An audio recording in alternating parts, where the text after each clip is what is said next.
नमस्कार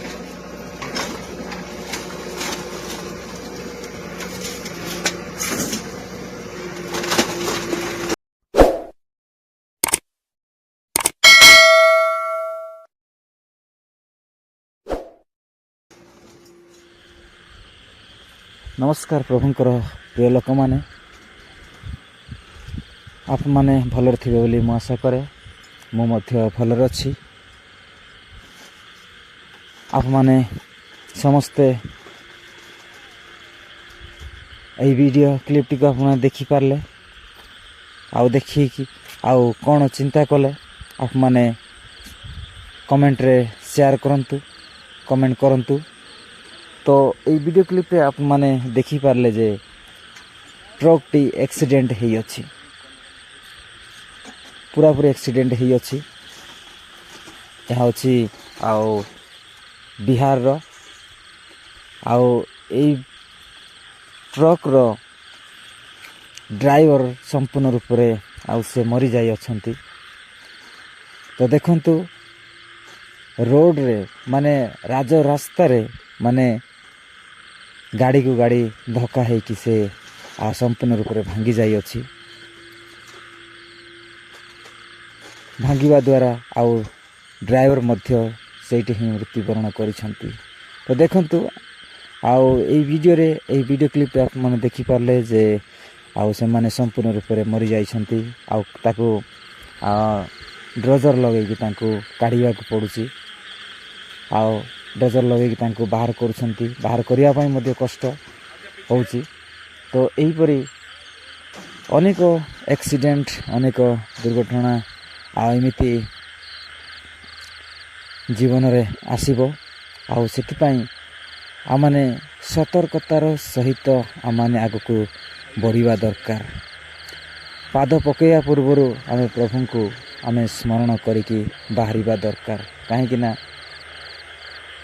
आमानकर परिवार रही अच्छी आमानकर बापा माँ रही अच्छंती भाई भौणी रही अच्छंती निजर पिला छुआ मध्य अच्छंती।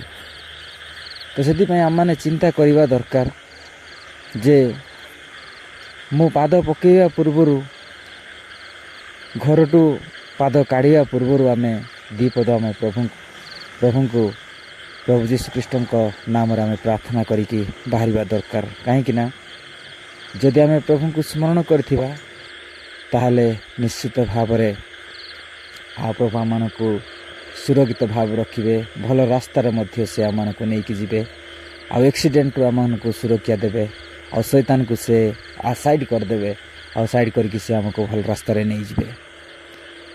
तो ये वीडियो बनैबार उद्देश्य होउची आ अनेक लोक माने एक्सीडेंट द्वारा आ मरि जाउ अछंती हठात सेठी ही मरि जाउछंती।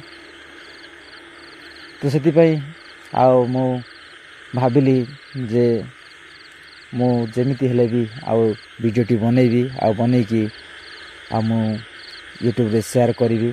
काहेकि ना जणे ना जणे तो ए वीडियोटी को देखिबो आउ देखिकी से तो मन परिवर्तन करिवो कहिकी आ मु भाबिली तापरे मु ए वीडियोटी बनौची। तो आप माने सब्सक्राइब करिया को भूलिबे नाही। आप माने सब्सक्राइब निश्चित भाव में वीडियोटी भल लगे आप माने करेंगे। कहीं मु तो जनकर आ क्षति करने कि जन को आघात कला बेला वीडियो बनाऊनी मु समस्त बनाऊँगी वीडियो जेपरी समस्ते आ जानवे एवं सुरक्षित रहिबे आ भलरे रहिबे से निमंते मु बनाऊँगी किंतु आ सब्सक्राइब करूना आप माने आ मु आप मानक रिक्वेस्ट करी आप माने समस्ते मंजित HPP चैनल को सब्सक्राइब करंतु एवं 1000 सब्सक्राइबर आप माने कंप्लीट कर दियंतु आ निश्चित भाव में प्रभु मध्य आप मानक आशीर्वाद करिवे। तो यही वीडियो क्लिप रे आमे देखि पारले जे सेठी ही एक्सीडेंट है कि से स्पॉट डेथ हेची। तो यह हेबार कारण होची जे अनेक ड्राइवर माने मद पीकी से माने ड्राइविंग करुछंती। मोर कहवा उद्देश्य ये वीडियो बनैबार उद्देश्य होची अनेक ड्राइवर भाई माने से माने मद पीकी से माने ଡ୍ରାଇଭିଂ କରନ୍ତି, କାହିଁକିନା ମୋତେ ଅନେକ ଦୂରକୁ ଯିବାକୁ ପଡ଼ିବ, ମୋତେ ନିଦ ହେବ। ଆଉ ସେଥିପାଇଁ ଆଉ ମୁଁ କ'ଣ କରିବି, ମଦ ଟିକେ ପିଇଦେଲେ ଆଉ ମୁଁ ନିଶ୍ଚିତ ଭାବରେ ଆଉ ହୋସରେ ରହିକି ମୁଁ ଗାଡ଼ି ଚଲେଇ ପାରିବି କହିକି ସେମାନେ ଆଉ କିଛି ସେମାନେ ମଦକୁ ଗ୍ରହଣ କରିଥାନ୍ତି ବା ପିଇଥାନ୍ତି। ସେହି ପିଇବା ଦ୍ୱାରା ଆଉ ସେମାନେ କ'ଣ ହେବେ ସେହି ଜିନିଷ ସେମାନେ ଜାଣିନାହାନ୍ତି। ମଦ ନ ପିଇକି ଗାଡ଼ି ଚଲାଇବା ଅଲଗା, ମଦ ପିଇକି ଚଲାଇବା ଅଲଗା। କିନ୍ତୁ ସେମାନେ ଭାବିଥାନ୍ତି ମଦ ପିଇଲେ ମୁଁ ଭଲରେ ଗାଡ଼ିକୁ ମୁଁ ନେଇକି ପହଞ୍ଚେଇବି ବୋଲି ସେମାନେ ଭାବିଥାନ୍ତି, କିନ୍ତୁ ତାହା ଠିକ୍ ବିଷୟ ନୁହେଁ, ଭଲ ବିଷୟ ନୁହେଁ। ଆଉ ସେଥିପାଇଁ ମୁଁ ଅନୁରୋଧ କରିବାକୁ ଚାହେଁ ସମସ୍ତ ଡ୍ରାଇଭର ଭାଇମାନଙ୍କୁ, ଆପଣମାନେ ଡ୍ରାଇଭିଂ କରୁଛନ୍ତି, ନିଜର ଜୀବନ ସହିତ ଆଉ ଜଣଙ୍କ ଜୀବନ ମଧ୍ୟ ଆପଣମାନେ ଆଉ ନେଉଛନ୍ତି। ଆଉ ସେଥିପାଇଁ ଆପଣମାନେ ମଦ ନ ପିଇକି ଆପଣମାନେ ଡ୍ରାଇଭ୍ କରନ୍ତୁ। ଆପଣମାନଙ୍କର ଫ୍ୟାମିଲି ମଧ୍ୟ ରହିଅଛି, ଆପଣଙ୍କ ସ୍ତ୍ରୀ ମଧ୍ୟ ରହିଅଛି, ତ ଆପଣଙ୍କର ପିଲାଛୁଆ ମଧ୍ୟ ରହିଅଛନ୍ତି, ଆଉ ଆପଣଙ୍କର ସାହି ପଡ଼ିଶା ମଧ୍ୟ ରହିଅଛନ୍ତି। ସେଥିପାଇଁ ଆପଣମାନଙ୍କୁ ମୁଁ ରିକ୍ୱେଷ୍ଟ କରିବାକୁ ଚାହେଁ, ଆପଣମାନେ ମଦ ନ ପିଇକି ଡ୍ରାଇଭିଂ କରନ୍ତୁ। ଆପଣମାନେ ସୁରକ୍ଷିତ ଭାବରେ ପହଞ୍ଚିବେ। ଆଉ ଯୀଶୁଙ୍କୁ କିଛି ସମୟ ମନେ ପକାନ୍ତୁ, ମନେ ପକାଇକି ଆପଣମାନେ ଗାଡ଼ି ଷ୍ଟାର୍ଟ କରନ୍ତୁ।